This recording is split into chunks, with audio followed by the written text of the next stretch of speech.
Aking sariling video, ayan o, makikita nyo guys ha, lalaki ng alon ha. Ito po yung lighthouse na sinasabi nila. Lalaki ng alon guys, nakakatakot ha. So maging maingat po kayo. Ayan o, sarap dito magtambay. At sa lugar na po na yan, may mga pating na nakikita ko kanina, mga pating dyan.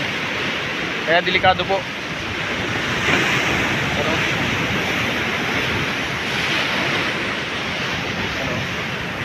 Malaki na mga alon dito guys.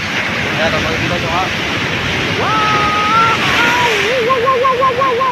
Ayan o. Tuwa. Ayan o, ayan. Ayan. Kita nyo naman guys, ano. So sana nag-enjoy kayo guys. Pwede kayo magbakasyon dito.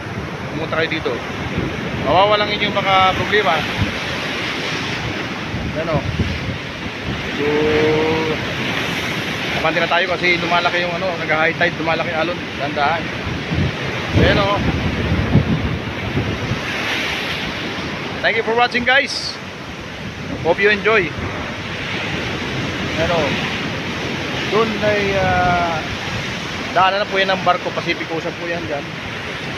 Tapos dyan na hinuhuli yung mga flying fish, mga iliw tawagin.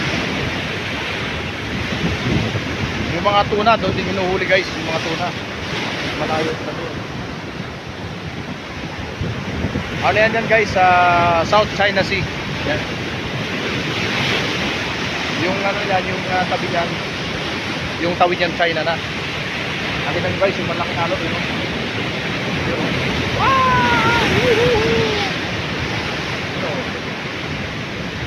So ganyan muna guys, thank you for watching. Ayan ha, God bless and bye bye.